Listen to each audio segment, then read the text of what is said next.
Tu ne fais pas partie de la famille où tu me rappelles ce que j'ai perdu, voilà ce que maman m'a dit. Ils ont dépensé 80 000 € pour le mariage de ma sœur, puis m'ont chassé pour avoir trop réussi. Ensuite, le mari de ma sœur a disparu. Tous les prêts étaient à son nom. Maintenant, ils sont ruinés. Il me supplie, mais il est trop tard. Je m'appelle Delphine Moreau, je suis l'aînée d'une famille où ma disparition aurait peut-être été un soulagement. Je n'ai pas été invité au mariage de ma propre sœur, non pas à cause d'une faute grave, mais parce que mon succès mettait les gens mal à l'aise. Ma mère m'a envoyé un SMS, c'est un jour de joie. Et il ne devrait pas être éclipsé par des comparaisons. Ils ont dit que je n'avais pas ma place dans le bonheur de la famille. Mais quelques semaines plus tard, lorsque le mariage s'est effondré à cause de dettes et que le marié s'est enfui, je suis soudainement devenue la seule vers qui ils se sont tournés pour obtenir de l'aide. Avez-vous déjà été exclu de la vie de votre famille pour ensuite les voir revenir à quatre pattes parce que vous êtes le seul à pouvoir régler les choses? Laissez un commentaire si vous vous êtes déjà senti comme une solution temporaire plutôt qu'un vrai membre de la famille. N'oubliez pas d'aimer et de suivre la chaîne pour entendre la suite de cette histoire, car il ne s'agit pas seulement d'un mariage annulé. Il s'agit d'une femme qui a appris à réécrire le sens de la famille. Laissez-moi vous raconter depuis le début. J'ai grandi dans une maison bleu pâle à la périphérie de Lyon. Les gens disaient toujours qu'elle avait l'air douillette et paisible, mais à l'intérieur, j'avais toujours l'impression de vivre dans un endroit où je n'étais pas vraiment la bienvenue. J'étais l'aînée. Caroline, ma sœur, est née 2 ans après moi avec des cheveux blonds comme une publicité de shampoing et un sourire que les adultes disaient toujours qu'il donnait envie de la gâter. Qui restait dans sa chambre à construire de faux tableaux financiers au lieu de se balancer au parc.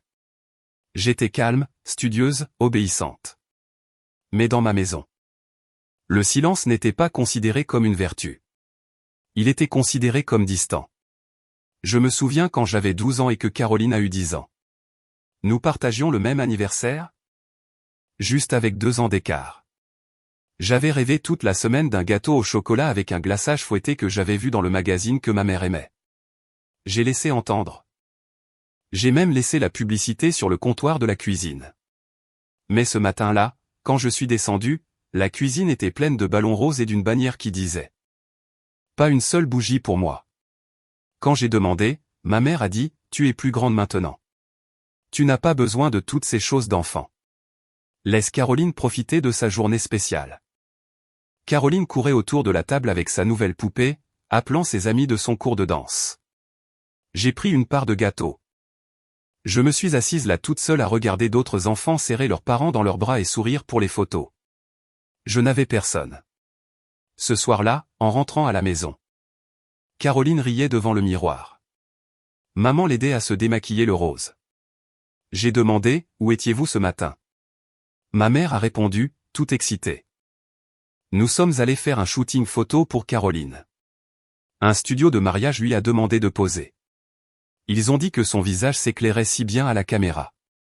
Papa a ri et m'a tapé sur l'épaule. Allez maintenant. Ce n'est pas la fin du monde. L'enfant a eu une chance de briller. Nous avons tous dû soutenir cela. Et ce truc de bourse, je suis sûr que tu t'en es bien sorti, n'est-ce pas? J'avais l'habitude de penser que je devais peut-être en faire plus, être meilleur, être exceptionnel. Peut-être qu'une fois diplômé avec mention, il serait fier. Quand j'ai décroché mon premier emploi, gagnant plus que le revenu moyen du foyer, il m'inviterait à dîner. Si j'offrais à Caroline un meilleur cadeau d'anniversaire, elle se souviendrait de moi avec plus qu'un simple merci rapide. Mais non, dans chaque histoire de famille, j'étais toujours l'arrière-plan estompé, sinon complètement invisible. Ma tante Sylvie m'a un jour dit, en plaisantant à moitié, « Delphine, tu es du genre fiable. Mais parfois, être trop stable fait oublier aux gens que vous êtes là. » J'ai souri poliment. Mais à l'intérieur, j'ai eu envie de crier. Être stable ne signifie pas que je n'ai pas besoin d'amour. Des années plus tard, quand j'ai partagé ces histoires avec mon ex-petite amie. La seule personne qui ait jamais rendu visite à ma maison pendant les vacances, il a demandé, « Tu ne trouves pas ça étrange ? Ta famille te traite comme leur coordinatrice logistique. Pas comme leur fille. » J'ai l'habitude, j'ai dit. On n'attend pas quelque chose qu'on n'a jamais eu. Mais la vérité est que j'attendais beaucoup. Et chaque fois que j'étais ignoré, exclu ou effacé des anniversaires et des réalisations, je me disais, la prochaine fois sera différent. Mais la prochaine fois n'est jamais venue. Pas avant qu'il n'enlève mon nom de l'invitation au mariage. Et ce qui s'est passé après cela a été le début de quelque chose que je n'avais jamais osé imaginer. J'ai quitté Lyon au printemps. À 21 ans, juste après avoir obtenu mon diplôme anticipé avec une licence en comptabilité avec mention. Dans le bus de nuit en direction du nord, je me suis appuyé contre la vitre. Regardant les lumières de la rue se brouiller comme les années qui glissaient derrière moi. Je n'ai pas emporté grand-chose. 2 valises. Un vieil ordinateur portable et un espoir silencieux qu'ailleurs je ne serais pas invisible. J'ai choisi Bordeaux pour une simple raison. Personne dans ma famille n'en avait jamais parlé. Et j'ai pensé que peut-être dans une ville où personne n'attendait rien de moi, j'aurais la chance de commencer quelque chose qui m'appartenait vraiment. 4 ans plus tard. Je suis devenu comptable en chef dans un grand cabinet d'architecture. À 27 ans, j'ai versé un acompte sur ma première maison. Un petit appartement de 2 chambres avec des fenêtres donnant sur des érables pourpres à l'automne. Quand j'ai signé le contrat, l'agent immobilier a demandé: souhaitez-vous inviter quelqu'un à la remise des clés? J'ai fait une pause une seconde, puis j'ai dit doucement: non, je pense que ça va. J'appelais encore chez moi une fois par mois. Plus par habitude. Les appels duraient rarement 10 minutes. Ma mère demandait: oh, le travail, ma chérie?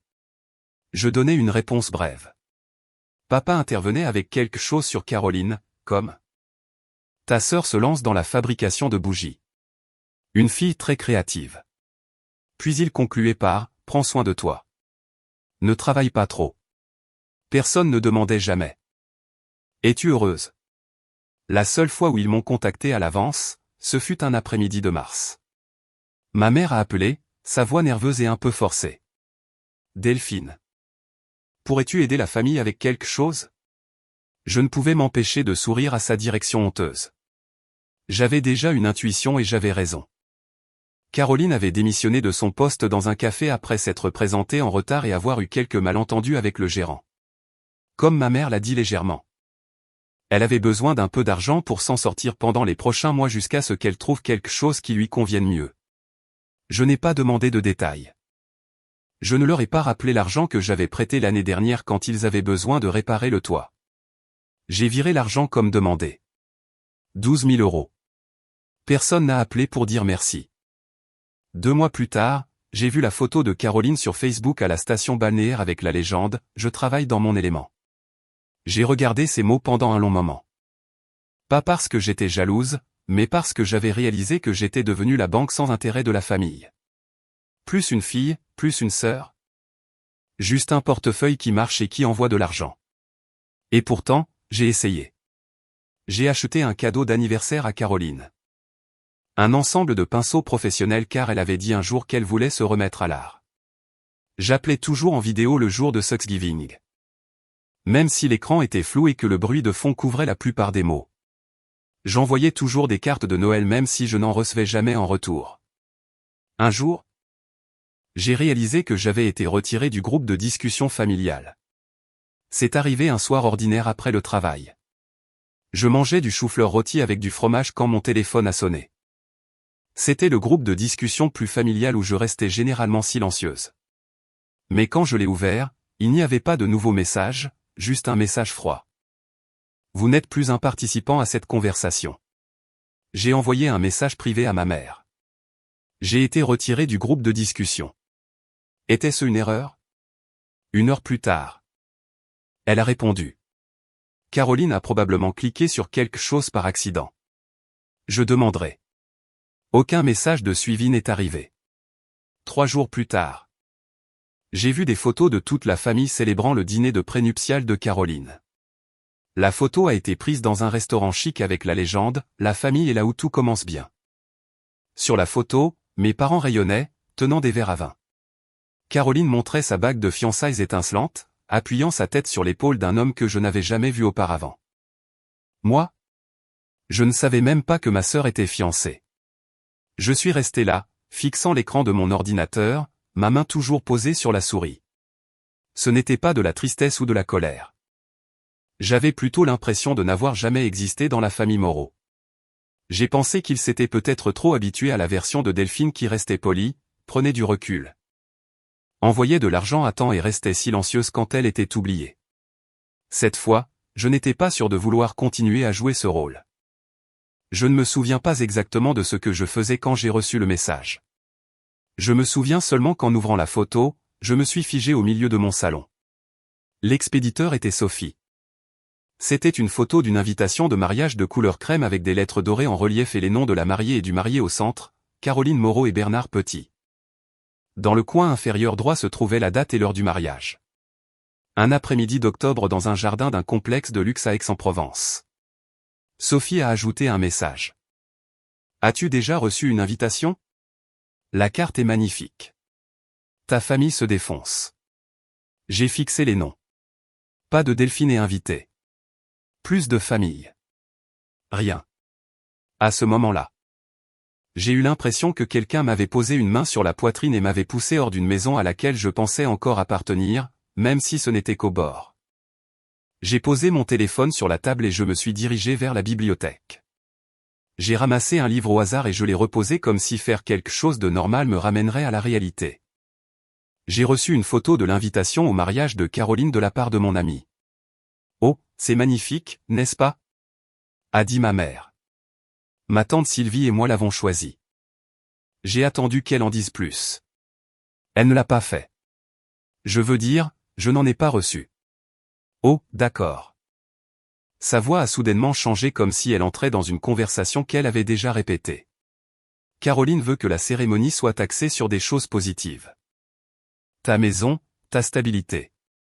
Chaque fois que tu visites, les gens ont l'impression de ne pas être assez bien. Caroline veut juste une journée qui la concerne, où elle est le centre de l'attention. Pas vivant dans l'ombre de quelqu'un. Je suis sa sœur. Je devrais être là. Ma mère a marqué une pause, puis a dit doucement, Caroline ne veut pas de toi là, Delphine. Et je pense qu'il est préférable de respecter cela. J'ai raccroché sans rien dire d'autre. Tout au long de l'appel. Pas un mot d'excuse. Non, je suis désolé. Non. Ça doit être difficile pour toi. Même pas, je sais que tu as aussi des sentiments. Juste une décision qui avait déjà été prise. Et je devais rester à l'extérieur. Mais j'ai quand même essayé. Je pensais toujours que les choses entre Caroline et moi pourraient être différentes. Elle avait l'habitude de se blottir sur mon épaule pendant les coupures de courant. Elle me glissait du chocolat sous mon oreiller après que nos parents m'aient crié dessus parce que j'avais cassé quelque chose. Pourrais-je ramener cela d'une manière ou d'une autre? J'ai appelé Caroline ce soir-là. Elle a décroché après 2 sonneries. Salut Cass. C'est moi.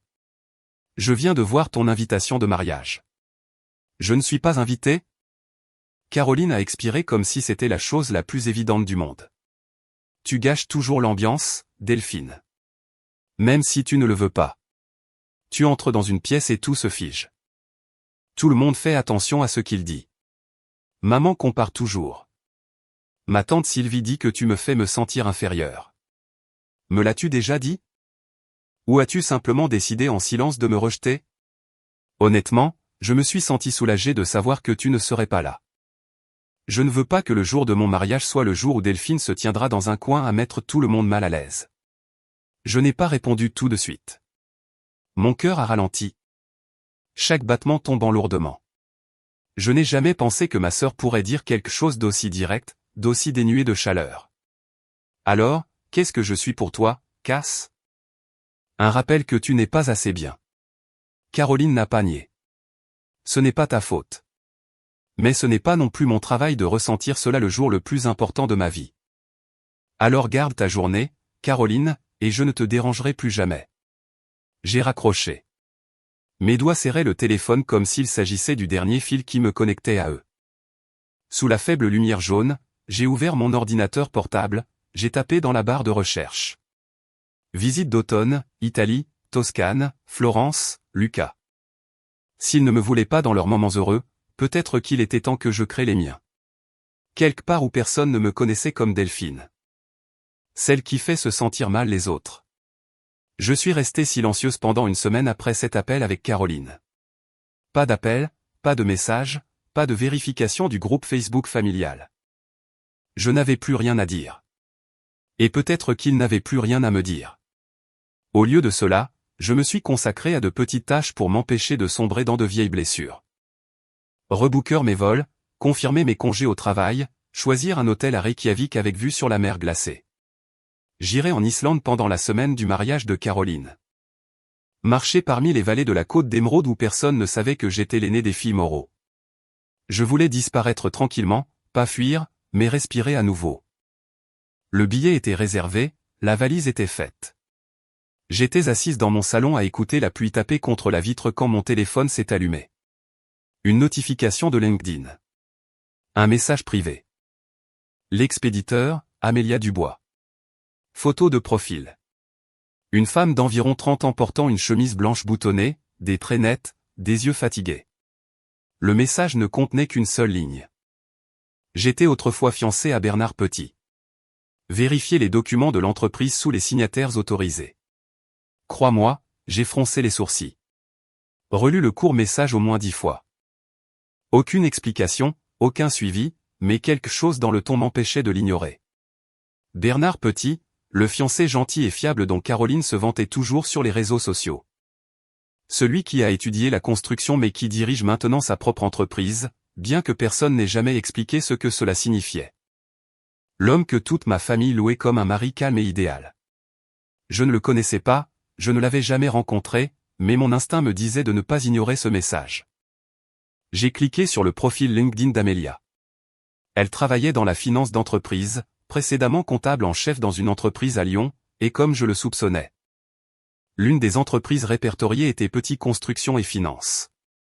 Je me suis figé pendant quelques minutes. Puis j'ai ouvert mon ordinateur portable et je me suis connecté au portail national d'enregistrement des entreprises. Avec ce que je savais de la comptabilité. Tout sous Caroline Moreau en tant que copropriétaire de la garantie. La garantie, un terrain de construction inachevé, et un vieux pick-up avec une évaluation gonflée, 2 fois sa valeur réelle.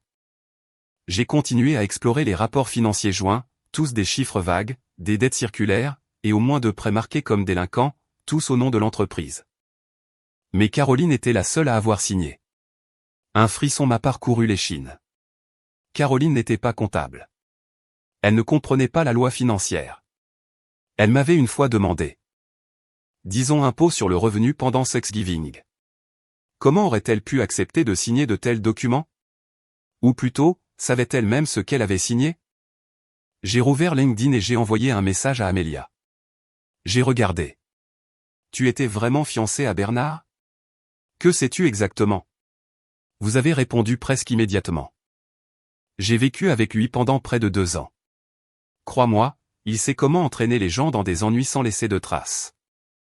Il m'a fallu près d'1 an pour retirer mon nom des registres de l'entreprise. Caroline doit être avertie.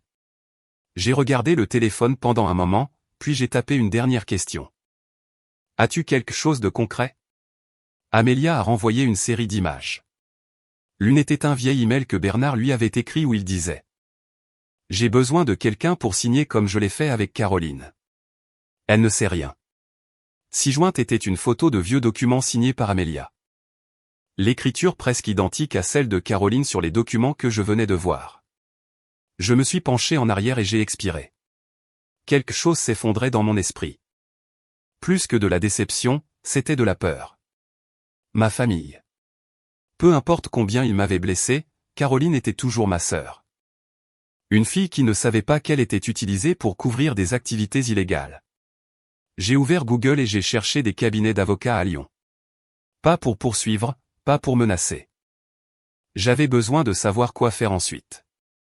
Si les choses s'aggravaient, mais d'abord, j'avais besoin de vérifier tout. Si ce que j'avais trouvé était réel. Caroline pourrait faire face à plus qu'un mariage raté.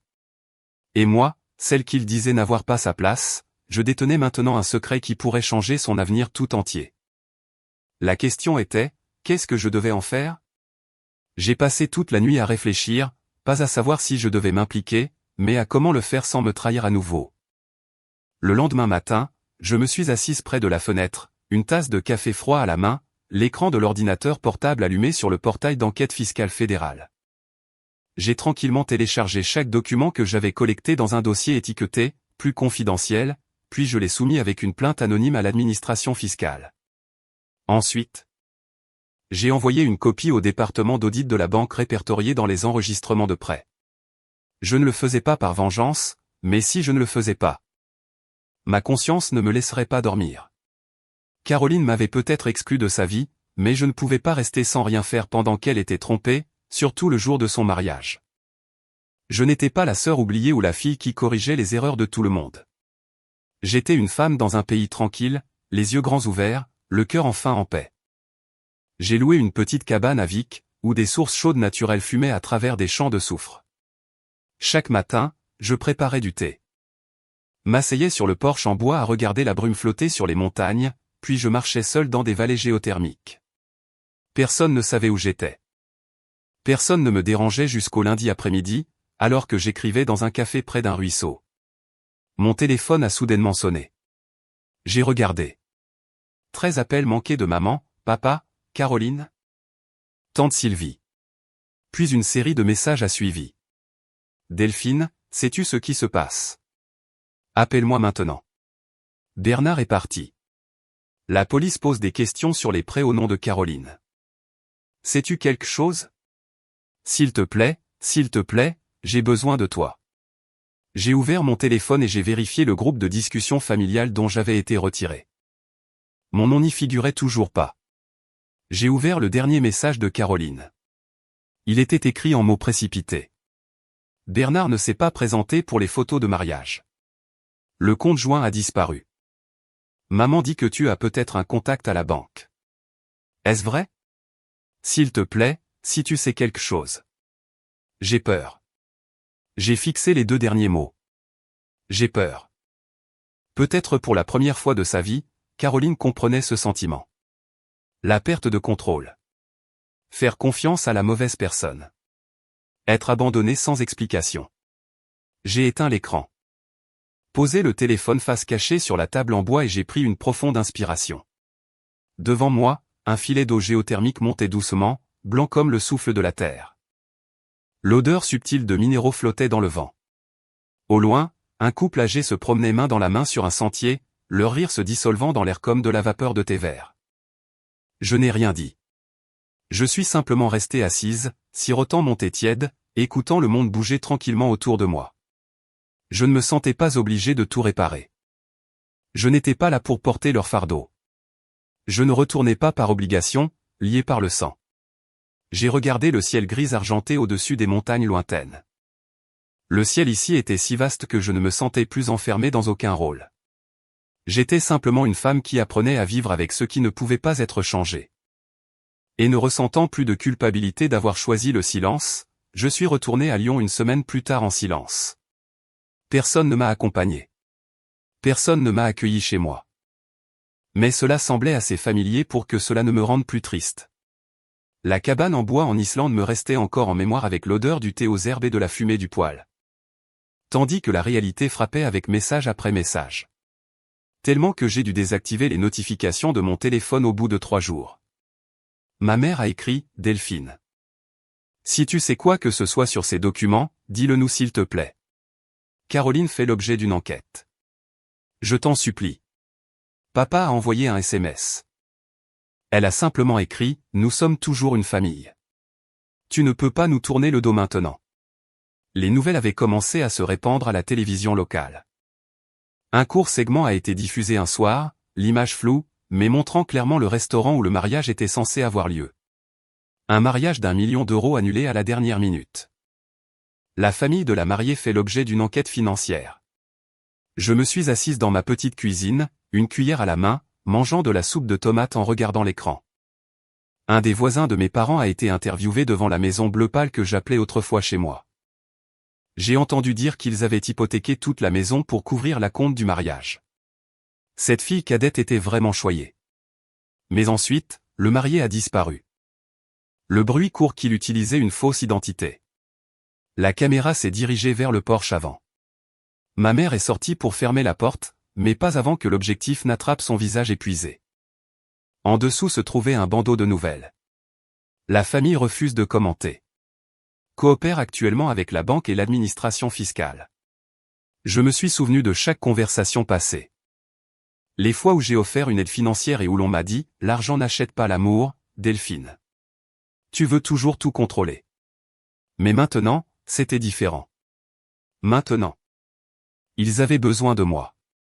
Et je savais pourquoi. Sous tous ces « s'il te plaît », il y avait la même peur.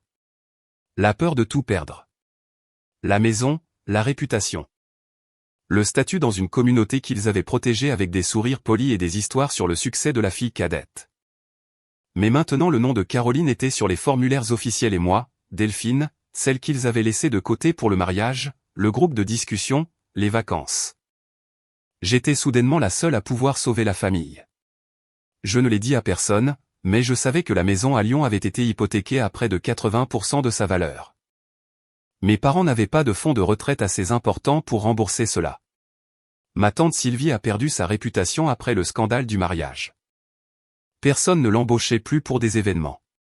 Et Caroline, une ancienne amie de la banque, m'a dit qu'elle avait pleuré lors de sa première rencontre avec l'avocat. Qu'elle avait paniqué en apprenant qu'elle pourrait être accusée de falsification de documents, même si elle ne comprenait pas bien ce qu'elle avait signé. J'ai imaginé son visage. Ses cheveux blonds légèrement bouclés, ses grands yeux qui charmaient autrefois tout le monde, maintenant rouges et perdus sans nulle part où cacher sa peur. Et j'ai réalisé que c'était le prix d'être cajolée au point d'être impuissante. Mais cette responsabilité n'était plus la mienne. Ce soir-là, alors que j'organisais des livres pour un nouveau client. Mon téléphone s'est allumé à nouveau. Un message vidéo de Caroline. J'ai hésité quelques secondes, puis je l'ai ouvert. Son visage est apparu à l'écran. Pas de maquillage, cheveux en désordre. Assise dans la pièce que je reconnaissais comme ma vieille chambre. Le tableau que j'avais autrefois accroché était toujours sur le mur. Caroline regardait directement la caméra, sa voix rauque. Si tu regardes ça, alors je suppose que tu sais tout maintenant. Je ne sais plus à qui faire confiance. Maman pleure tout le temps. Papa ne parle à personne. Je ne sais pas ce que Bernard a fait. Je ne pensais pas avoir signé quoi que ce soit de mal. Ils disent que je pourrais être inculpé. J'ai vraiment peur. Tu es incroyable, Delphine. Tu l'as toujours été. Et je détestais ce sentiment. Mais peut-être que je le détestais parce que je savais que tu avais toujours raison. S'il y a quelque chose que tu peux faire ou des conseils, j'ai mis la vidéo en pause. Je n'ai pas regardé le reste. Parce que si je le faisais, j'avais peur de céder. J'ai posé le téléphone et je suis retourné aux fichiers sur lesquels je travaillais. Dehors. La pluie d'automne avait commencé à tomber, chaque goutte lourde comme tous les mots qui n'avaient jamais été dits. Mais cette fois, je n'ai pas ressenti le besoin de réconforter qui que ce soit. Certaines leçons ne peuvent être apprises que lorsque l'on est forcé de se tenir debout sans personne à ses côtés. J'avais écrit des centaines de mails dans ma vie à des patrons, à des clients. Pour dire « je suis désolé », pour dire « félicitations », mais aucun n'a été plus difficile à écrire que les 4 que j'ai tapés ce matin-là. Je m'attardais dans la cuisine. Le doux ronronnement de la machine à café dans le coin, la pluie tapait doucement à Lyon, et la lumière grise dehors correspondait à mon humeur. Je n'écrivais pas par colère ou pour demander justice. Tout ce que je voulais, c'était dire une dernière chose d'une voix qui ne jouait plus les anciens rôles. Elle, la fille patiente, la sœur chargée, la femme silencieuse. J'ai ouvert un nouvel onglet. La première ligne d'objet que j'ai tapée à maman. Tu as dit un jour que l'amour doit être mérité. J'y ai réfléchi longtemps. Je suis d'accord, maman. Et pour cette raison.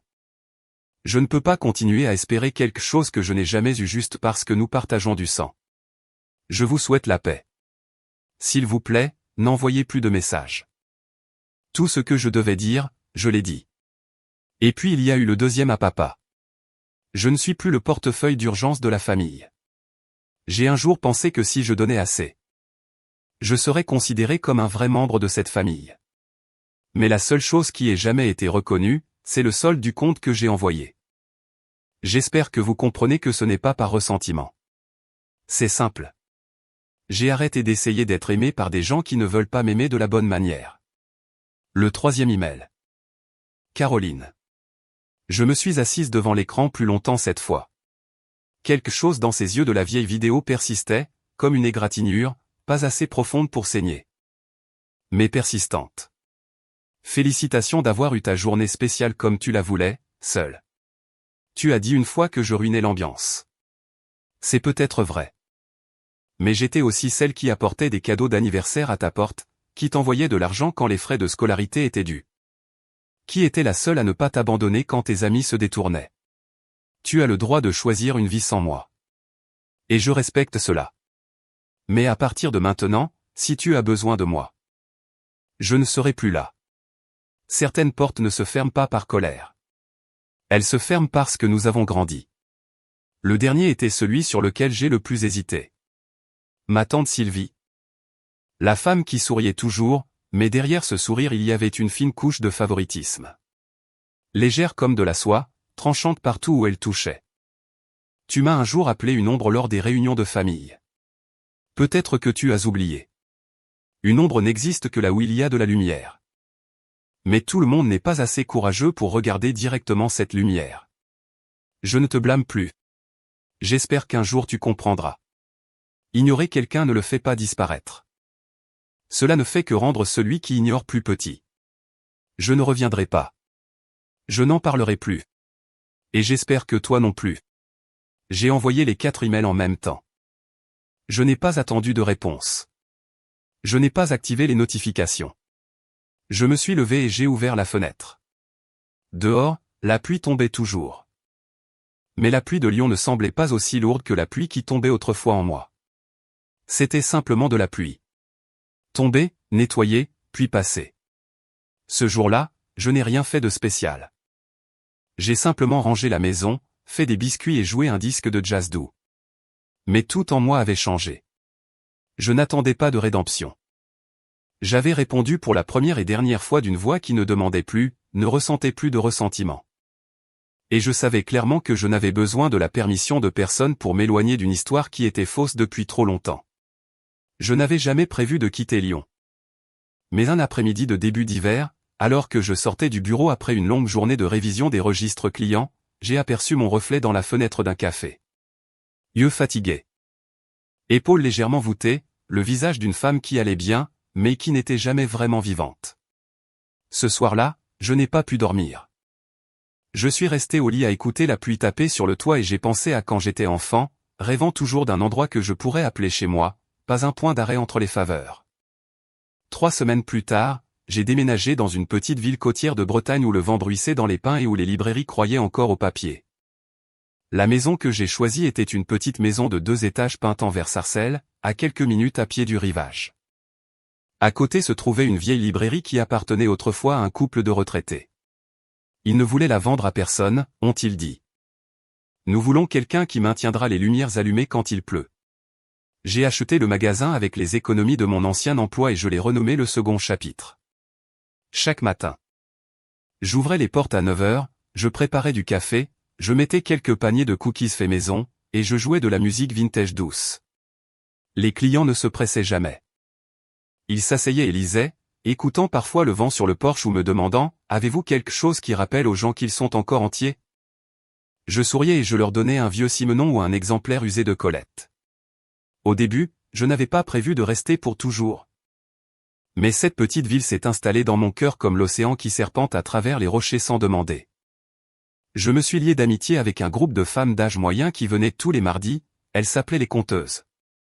Elles s'asseyaient en cercle partageant des histoires de pertes et de choses jamais dites lors des dîners de famille. J'ai commencé à organiser des réunions de famille choisies à la fin de chaque mois. Pour ceux qui n'avaient pas de famille ou qui avaient choisi de ne pas retourner dans la leur. Une femme de 70 ans s'est levée une fois et a parlé de la façon dont ses enfants la traitaient comme une obligation. Une jeune femme a parlé de sa mère biologique qui l'a abandonnée quand elle avait 8 ans. Et moi, j'ai dit simplement, j'étais autrefois l'ombre dans ma famille. Puis j'ai appris que la lumière peut aussi venir d'une lampe que l'on allume soi-même. Les gens ont applaudi. Pas fort, mais sincèrement. Je ne cherchais pas l'amour. Mais un après-midi pluvieux de février, alors que je rangeais des livres pour enfants, une fille aux cheveux bouclés a fait irruption, trempée, les yeux écarquillés. Désolé. Mon père a dit que je pouvais attendre ici. Nous rentrons à la maison. Puis un homme a suivi.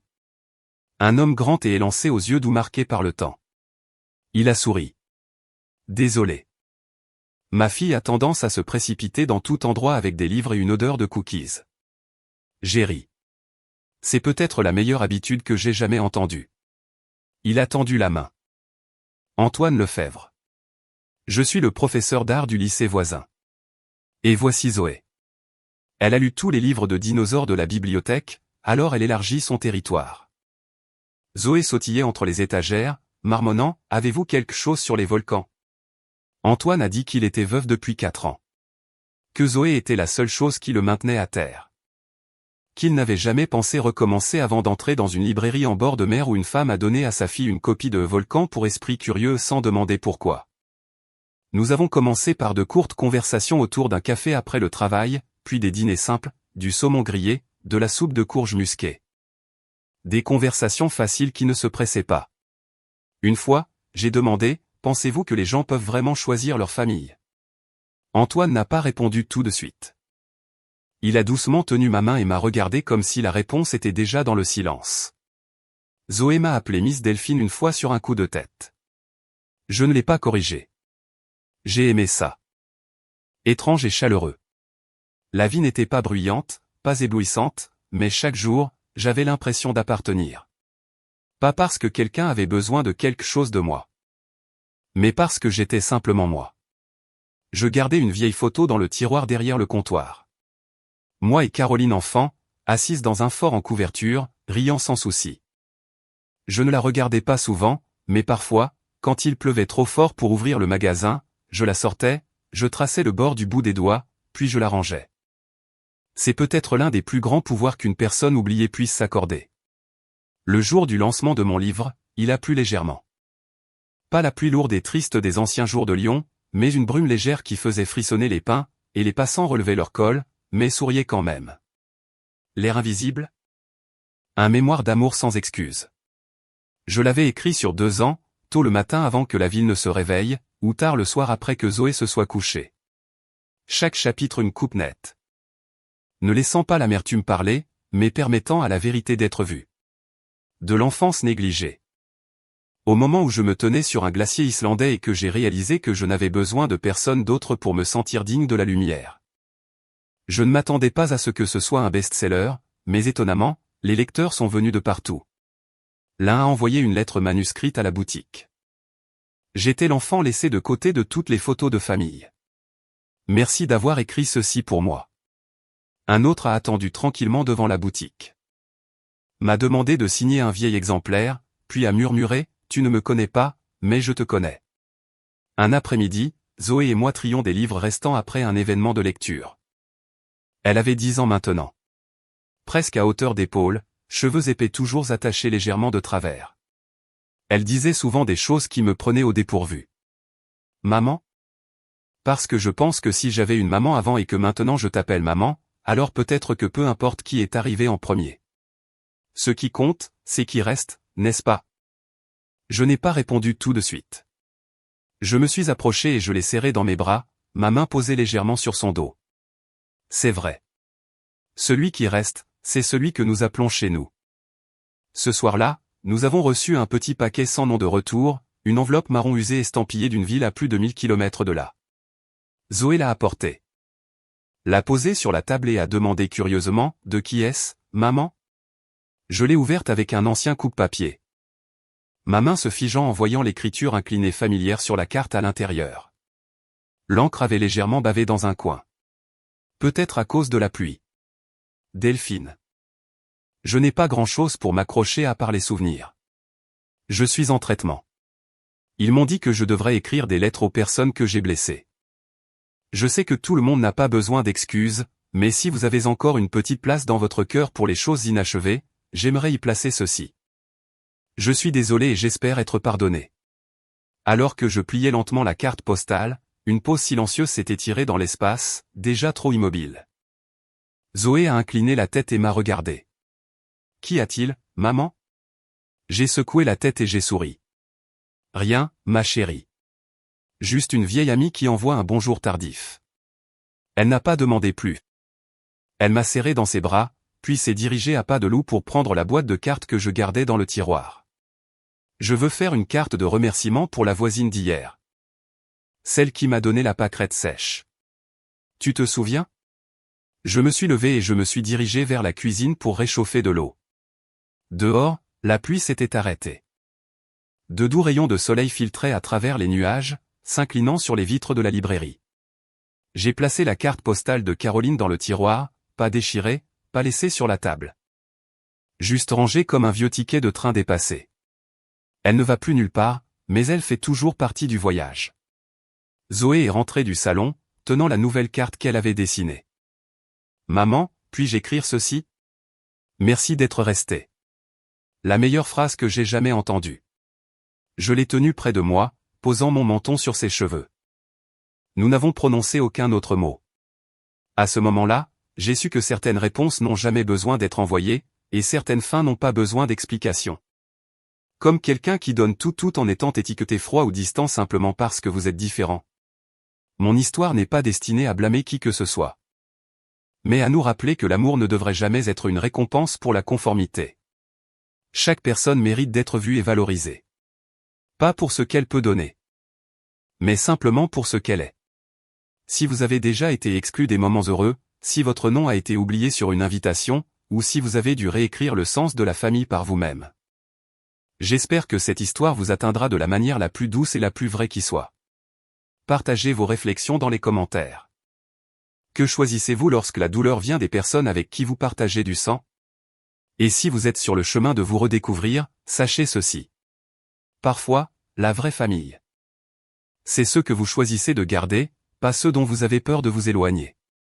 N'oubliez pas de suivre la chaîne pour des histoires plus sincères, honnêtes et émouvantes sur la famille. Le pardon et le voyage pour retrouver votre valeur. Merci de votre écoute. Nous nous reverrons.